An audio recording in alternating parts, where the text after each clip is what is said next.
Hi, this is Coach Colette, host of the Start Within podcast. We are continuing our focus on mental health awareness during this month of May. In particular, this week, it is National Women's Health Week. So I thought it would be a great time to talk about making time for self-care and self-compassion.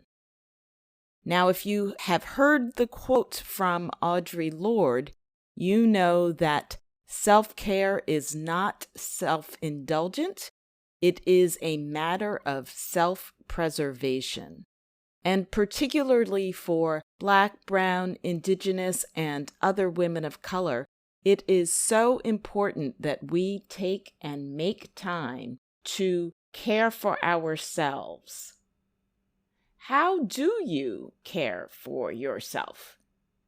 It's been shown that on average, people spend about 15 minutes per day on health-related self-care. And sadly, to me, that sounds higher than I would imagine for most of us. Although there are many forms of self-care, and I feel like it's important to recognize that self-care is also subjective.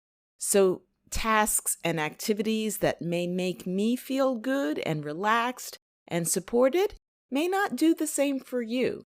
So I always encourage that you find the activities that work the best for you because it is about you. Self-care is about self. So first you want to set an intention for how you would like to feel. What is it that you would like to experience through your self-care? Is it more relaxation? Is it more calm? Is it more of a sense of groundedness? Is it a sense of freedom? Is it a sense of rejuvenation?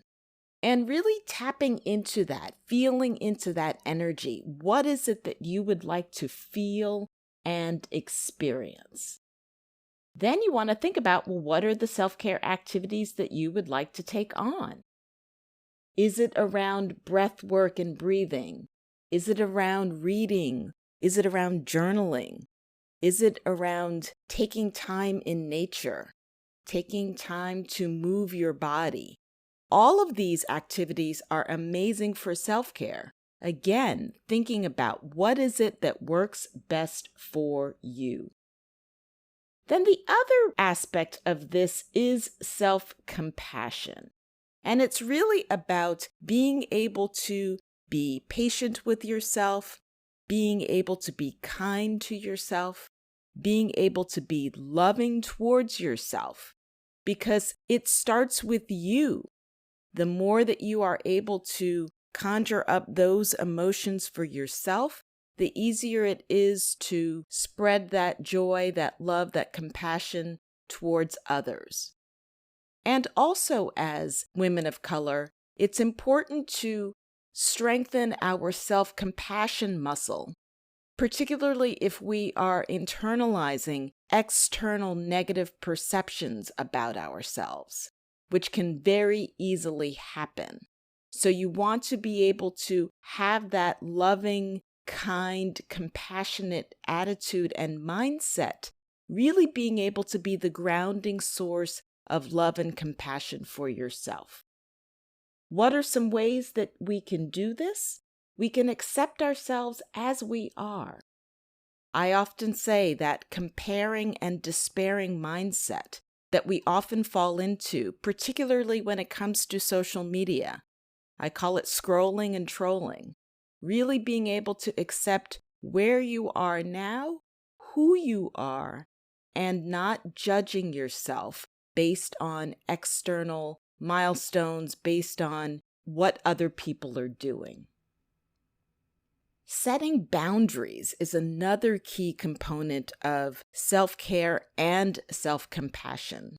Really being able to embody the fact that no can be a complete sentence, recognizing that the times when you say yes, when you mean no, you really are causing self-harm because you are going against your truest feelings, your truest intentions, your truest goals. And I know it can be tough to have conversations about your time and your relationships, and also your feelings and opinions.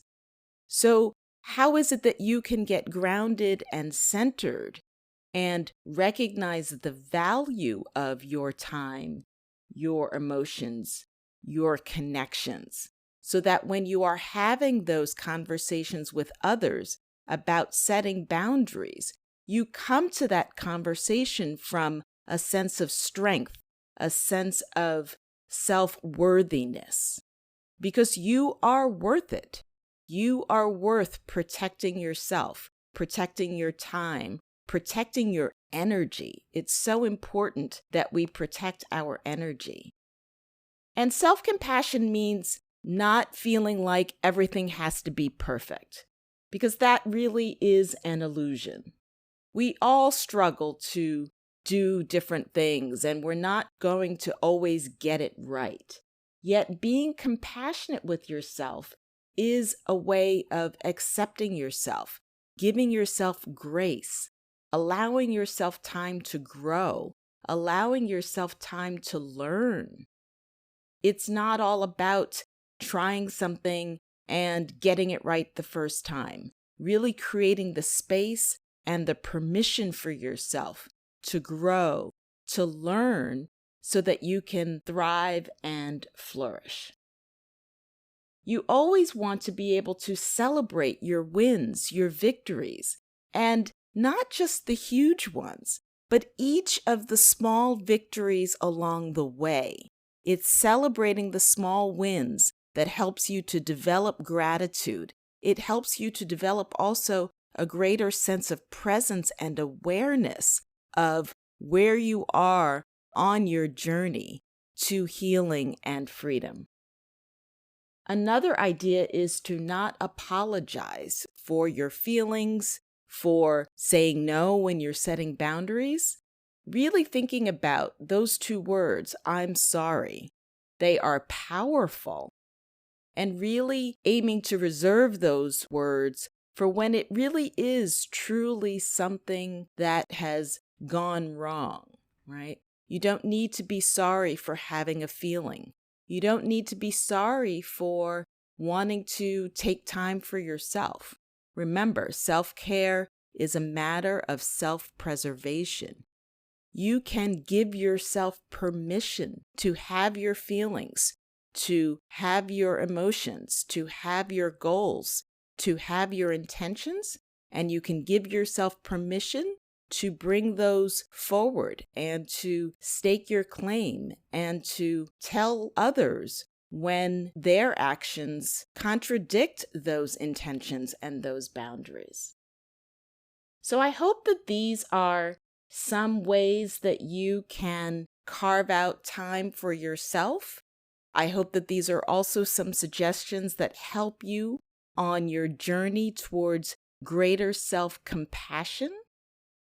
I am excited to be continuing to speak with you about all of these aspects as they connect to mental health and well-being, because it really does start with you. So take care, be well, and we'll be speaking again soon. Start within to finish strong.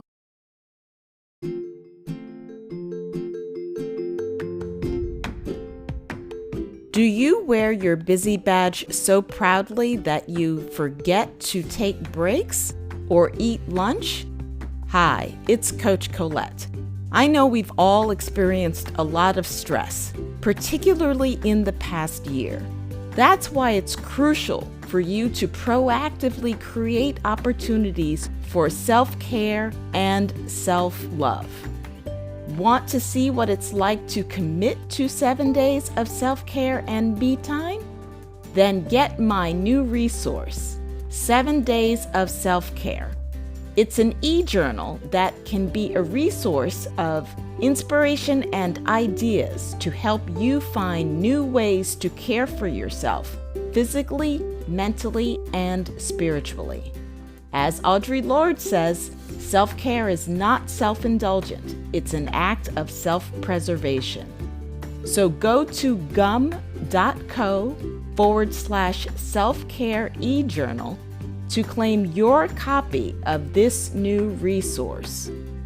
It will help you to be able to support yourself, find time for me time, and allow yourself permission to thrive. Go to gum.co/self-care e-journal to claim your me time.